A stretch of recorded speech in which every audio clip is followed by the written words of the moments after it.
Airship. On the screen now, you're seeing what is happening today in the skies over Vietnam. We have with us one of the most awesome instruments of war ever devised by man. We have the B-52 Stratofortress. You're looking at 6 of them right now, flying in loose formation over the jungles of North Vietnam. This is a massive airplane carrying 20,000 pounds of explosive power. All around you now, streaking behind these airplanes, are the rockets, the bombs, the napalm, and the results of these weapons unleashed on the jungles below. That's what we're going to show you next. This is a war without precedent. The United States of America is about to plunge into one of the most divisive wars in its history. Tens of thousands of U.S. troops are deployed to South Vietnam. They come with confidence, backed by B-52 bombers, Huey helicopters, napalm strikes, and the sheer might of modern American firepower. In Washington, many expect a swift victory. To them, the Viet Cong guerrillas, poorly armed, lightly equipped and hiding in jungles, seem no match for the world's strongest military. But in the steaming jungles and swamps of Southeast Asia, a harsh reality awaits. Victory will not come quickly. Combat will be slow, exhausting, and bloody, and the enemy will rarely fire second. This is the Vietnam War, and this is the road to war. The year is 1965, and the United States has been involved in Vietnam for years. In the early 1950s, it provides aid to the French colonial power as it fights to hold on to its rule over the region. When the French finally leave, the U.S. backs the creation of a separate South Vietnam.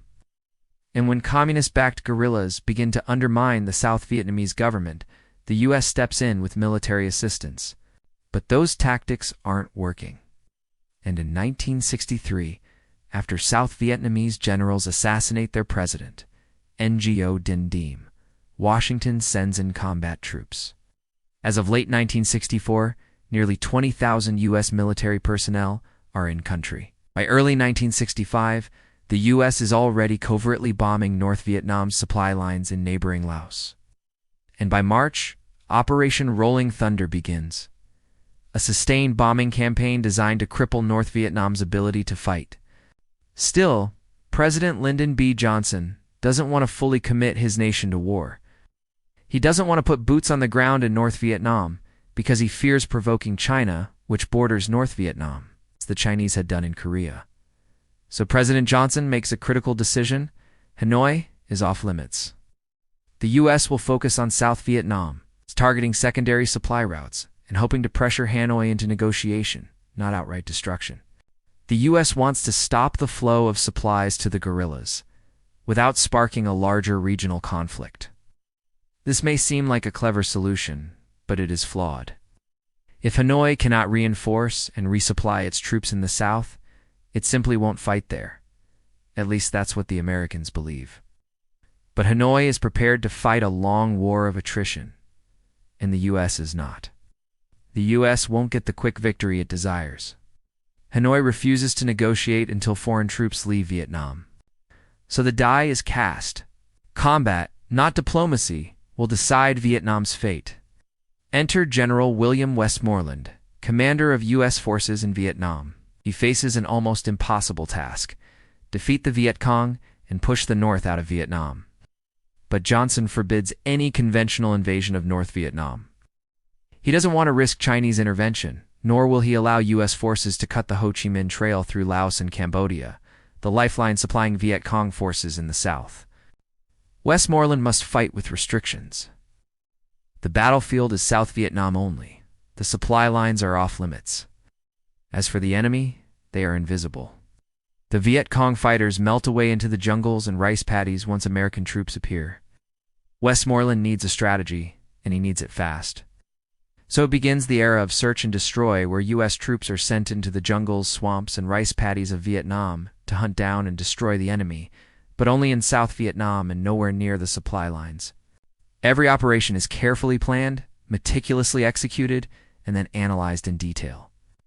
The U.S. military thinks it can win a war by fighting a series of big battles, crushing the enemy head-on. But there is a problem. There is no enemy to find. The U.S. adopts a strategy of attrition, destroying the enemy by gradually wearing them down. To do so, it turns to the weapon it knows best: firepower. Westmoreland orders his troops to conduct large-scale sweeps through villages and hamlets, forcing the enemy into the open where they can be destroyed. But the Viet Cong are masters of the jungle. They vanish into the thick green once American troops enter the village. Then they return by night to harass, ambush, and booby-trap the U.S. military. Everywhere they go, the jungle seems to swallow them whole, hiding them from view. Once the U.S. military penetrates the thick canopy, it's difficult to tell where the jungle ends and the enemy begins. And every patrol becomes a deadly gamble, for there are mines buried in the path. Hidden in hollowed-out logs and concealed under rocks and tree roots, these mines often explode before the soldiers can react, killing or wounding dozens instantly. U.S. soldiers soon realize they're not fighting a conventional army. They are fighting an elusive, unpredictable enemy that blends seamlessly into the civilian population. And they don't know where the enemy ends and the people begin. They are also facing an enemy who is learning how to fight better than they are. For the U.S. victory in Vietnam is measured in body counts. Every soldier killed, every mine exploded, every machine gun position overrun brings the elusive North Vietnamese closer to the breaking point. Westmoreland assures Washington that this is the right way to fight the war, but doubts begin to spread back home. Why does the war drag on if the U.S. is winning? Why do the Americans suffer such high casualties if the enemy is being crushed? Soon, the doubters will find their voices, and the Vietnam War will become a war within America itself. You're in life. By late 1966, there are nearly 300,000 U.S. troops in Vietnam, and according to the Pentagon, the Viet Cong is on the run. Westmoreland has systematically eliminated entire Viet Cong battalions, inflicting heavy casualties. Reports of body counts reach Washington. They claim to tell a story of inevitable U.S. triumph, but something doesn't add up. The North Vietnamese continue to replace lost troops.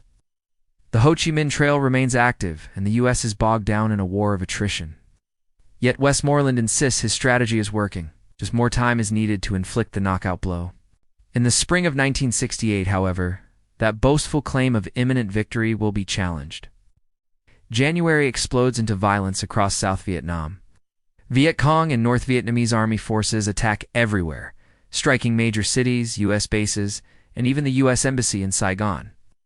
The Tet Offensive continues for months. It's a military defeat for Hanoi, but a psychological victory. With Western media documenting the war for the world to see, the true toll of human life is revealed. Tet shatters the myth of a quick U.S. victory. It will be a long, bloody struggle. Washington now realizes the war will be won or lost in the hearts and minds of the Vietnamese people. It's losing that battle badly. Doubts spread across America. Protests grow. Is this war worth fighting? Can the U.S. ever win?